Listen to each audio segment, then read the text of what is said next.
Hello বন্ধুরা, আমি চৈতালি চলে এসেছি তোমাদের সামনে মোস্ট রিকোয়েস্টেড একটা ভিডিও নিয়ে, যেটা অনেক দিন ধরে আমার কাছে এই রিকোয়েস্টটা আসছিল, under arms cleaning and shaving video দাও। তো আজ আমি এটা করছি বিকজ আমার আন্ডার আর্মস ক্লিনিংয়ের সময় হয়ে এসেছে, বিকজ আমার একটা শ্যুট আছে যার জন্য আমাকে আন্ডার আর্মস ক্লিনিং করতে হবে। দেখো আমার আন্ডার আর্মসে হেয়ার আছে, অর্থাৎ হেয়ারি আর্মপিট আমার। তো অনেকে হেয়ারি আর্মপিট পছন্দ করেন, অনেকে আবার পছন্দ করেন না। হোয়াট এভার, যারা পছন্দ করেন না তাদেরও কিন্তু এখন সামার চলছে, মানে গরমকালে পরতে হবে স্লিপলেস। তো ইচ্ছে থাকলেও কেউ হেয়ারি আর্মপিটস রাখতে হয়তো পারবে না, কারণ রাস্তাঘাটে চলতে গেলে বা কিছু পার্টি করতে গেলে তোমার আন্ডার আর্মসে হেয়ার রিমুভ করতে হবে। তো সেটা আমি কীভাবে রিমুভ করি তাই তোমাদের সাথে শেয়ার করছি। তো দেখো, এর জন্য আমি নিলাম বডি লোশন। হ্যাঁ বন্ধুরা, বডি লোশন দিয়ে রিমুভ করছি। এটাকে আমি শেভিং জেল, তারপরে ফেস ওয়াশ, এরকম বিভিন্ন জিনিস দিয়ে রিমুভ করে দেখিয়েছি। তো আজকে আমি বডি ওয়াশ দিয়ে রিমুভ করে দেখাচ্ছি, যেটা কতটা সুন্দরভাবে রিমুভ হয়। তো আমি একটা লিকুইড বডি ওয়াশ নিয়ে নিয়েছি এবং সেটা দেখো নিয়ে এই আর্মপিটে জাস্ট ফর 2 মিনিটসের জন্য আমি লাগিয়ে রাখবো।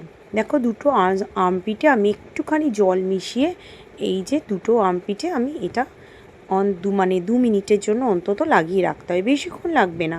তো আমি এটা 2 মিনিটের জন্য লাগিয়ে নিজে কাজ করতে চলে যাব, আবার আসবো 2 মিনিট পরে। তো দেখো আমি চলে এসেছি 2 মিনিট পরে। এবার আমি নেব একটা এরম ধরনের রেজার, বা তোমরা বাজারে চলতি রেজারও ইউজ করতে পারো। আমার এই রেজারগুলো ইউজ করতে ভীষণ সুবিধা লাগে। তো কিন্তু আর্মপিটে না কখনো কেমিক্যাল দিও না, আই মিন আর্মপিটে ভ্যাক্সিং করা বা আর্মপিটে মানে লিকুইড জাতীয় কোনো কেমিক্যাল লাগিয়ে সেটাকে স্পঞ্জ বা কোনো কাপড় দিয়ে রিমুভ করা, আমার মনে হয় এর থেকে আর্মপিট হেয়ার রিমুভিংয়ের জন্য রেজারই সবচেয়ে ভালো, বিকজ কেমিক্যাল এখানে দেওয়া যাচ্ছে না। দেখবে আর্মপিট আমার, যেহেতু আমি বরাবরই রেজার ইউজ করি, সেহেতু কোনো রিয়াকশান হয় না বা অ্যালার্জিস হয় না, বা কোনো মানে আর্মপিট আমার মানে ডার্ক কোনো মার্কস নেই, পুরো ক্লিন, মানে আমার আর্মপিট পুরো ফেয়ার। তো যার জন্যই আমি এটা ইউজ করি, এই রেজারগুলো খুব ভালো। তো আর্মপিট যখন আমি ইউজ করি তো আমি 4 স্ট্রোক ইউজ করি। দেখো প্রথমে উপর দিকে টেনে আমি এটা পরিষ্কার করব, দেন ডান দিক থেকে বাঁ দিকে যাব, তারপরে বাঁ দিক থেকে ডান দিকে যাব, তারপরে আবার উপর থেকে নিচের দিকে আসবো। মানে যেদিক থেকেই আমার হেয়ার গ্রোথটা হোক না কেন, সব দিক থেকেই পরিষ্কার হয়ে যাবে। অর্থাৎ 4 দিক থেকে আমি এইভাবে করব, যেভাবে আমি স্ক্রিনে দেখাচ্ছি।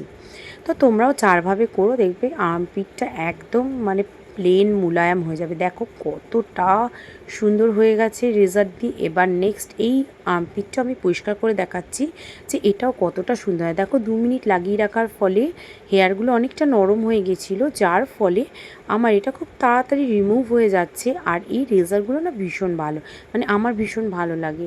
তো তোমরা যার যার মানে যেটায় সুবিধা হয় সেরকম রেজার ইউজ করতে পারো। তো আমি এই রেজারটাই ইউজ করি। তো তোমাদের কাছে যেটা বেটার অপশান আছে তোমরা সেটা ইউজ করবে, তবে সবসময় মনে রাখবে 4 দিক থেকে আর্মপিট হেয়ার রেজার দিয়ে রিমুভ করবে। মানে রেজারটা একবার উপর থেকে নিচে টানবে, একবার নিচ থেকে উপরে টানবে, একবার ডান দিক থেকে বাঁ দিকে টানবে এবং বাঁ দিক থেকে একবার ডান দিকে টানবে। তাহলে একদম দেখো আমি হাত দিয়ে দেখে নিচ্ছি কোনো খড়খড়ে ভাব আছে কি না, বা কোনো হেয়ার আমার হাতে বিঁধছে কি না। তো দেখো একদম স্মুথ হয়ে গেছে। এই যে আমার দুটো আর্মপিট তোমাদের সামনেই দেখিয়ে দিচ্ছি কতটা সুন্দরভাবে হেয়ার রিমুভ করা গেছে। তো তোমরাও এভাবেই করো, এবং এটা ভালো লাগলে অবশ্যই লাইক কমেন্ট শেয়ার এবং সাবস্ক্রাইব করতে ভুলো না। তো আমি আসবো আবার পরের ভিডিও নিয়ে। তোমরা কিন্তু সবাই লাইক করো, কমেন্ট করো, সাবস্ক্রাইব করো যে কেমন লাগলো, এবং যারা যারা রিকোয়েস্ট করেছো তারা কিন্তু কমেন্ট করতে একদম ভুলো না, এবং লাইক করতেও ভুলো না। তোমাদের জন্যই এটা করা, এবং আমার ওয়াইটি ফ্যামিলির জন্য এটা করা। তো দেখো কতটা ভালো লাগছে আর্মপিটটা হেয়ার রিমুভ করে, বিকজ আমি পয়সা ওসুল করেছি। বিকজ আমার পার্লারে গেলে বা অন্য জিনিস কিনলে আমার অনেক পয়সা এটাতে ইনভেস্ট হয়ে যায়। তো যাই হোক, আমার পয়সা খরচা না করে আমার খুব সহজভাবে আমি আর্মপিট হেয়ার রিমুভ করে ফেলেছি। তো তোমরা এভাবে করো। Love you all, tata.